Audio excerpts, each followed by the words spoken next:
अब सवाल यही है कि कल का एक मैसिव सेल ऑफ जहां पर पूरा ठीकरा अदानी ग्रुप शेयरों पर था और अच्छी खासे कट्स देखने को मिले। इस बीच एफआईआई सेलिंग की प्रेशर जो है वो बरकरार है। आपको याद होगा जब सोमवार को हम बात कर रहे थे, एफआईआई ने बहुत कम पोजीशन बेची थी। इनफैक्ट 1403 करोड़ की ही बिकवाली कैश में हुई थी।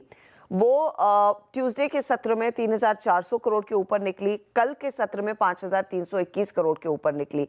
इनफैक्ट 12 नवंबर से इस समय यानी कि 21 नवंबर कल तक का डेटा अगर आप देखें तो उन 10 सत्रों में हमने गौर किया होगा आपने, अगर आप वो गणित फटाफट से कर रहे हैं, मैं उससे 2 और दिन भी जोड़कर देख रही हूँ, लगभग 19,800 करोड़ की बिकवाली पिछले 10-11 सेशंस में देखने को मिली है।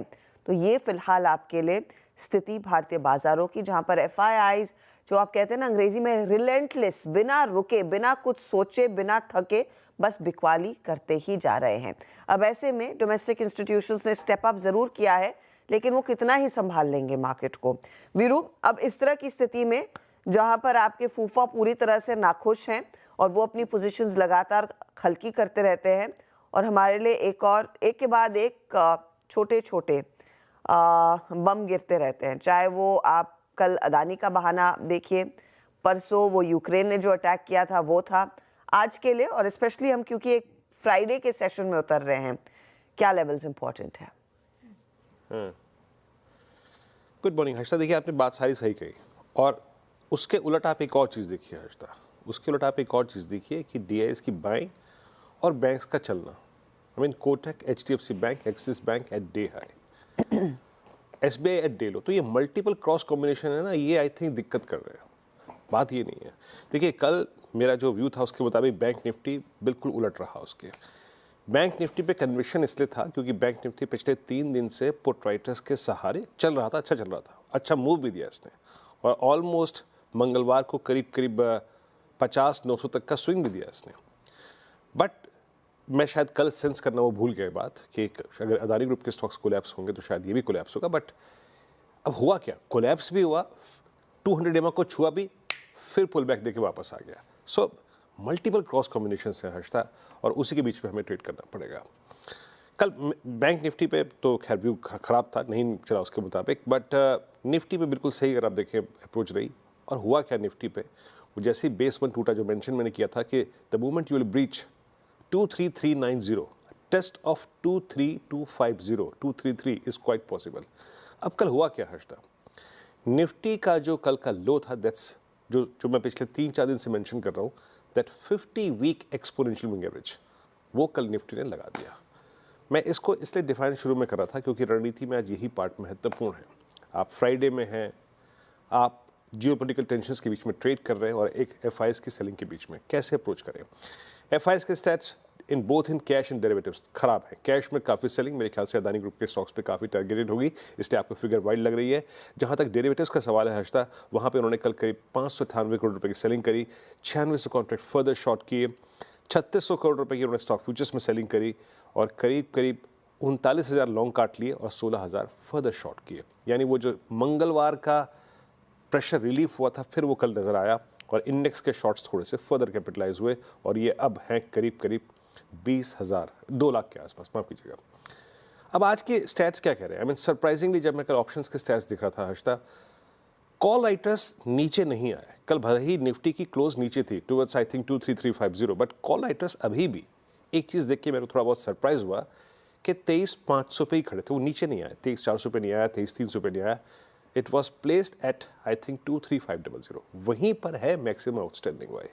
यानी जो कॉल राइटर बैठा है इस जोन में, वो अपने उस कन्विक्शन को लेकर बैठा है कि 200 EMA रीगेन नहीं होगा, and that's the more critical part, specially जब ये गिफ्ट निफ्टी ऊपर है और नीचे अगर पुट कंसंट्रेशन है तो कहां पर है, 23,300 पे, 23,200 पे।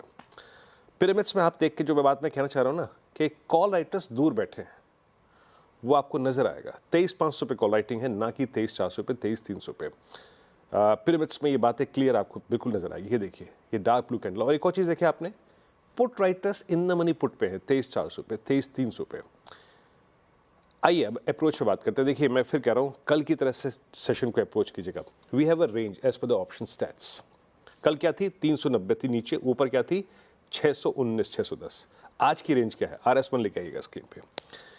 कंसिडरिंग द फैक्ट कि कॉल राइटिंग 23,500 पे खड़ी है, मेरा व्यू क्या है, अगर हमें इस आज के रैली में पार्टिसिपेट करना है ग्लोबल मार्केट से, जो गिफ्ट निफ्टी दर्शा भी रहा है, या फिर फ्राइडे फैक्टर, तो हमें ये जोन 23,441 510 क्रॉस करना पड़ेगा। In that case 688 639 is open any time, but अगर RS1 नहीं क्रॉस हो रहा है तो again we will collapse and we will touch, और टाइम स्पेंड करेंगे हम बेस 1 के आसपास, जो कि कल की लोएस्ट ट्रजेक्टरी थी, दैट्स आई थिंक 23241 एंड 23190।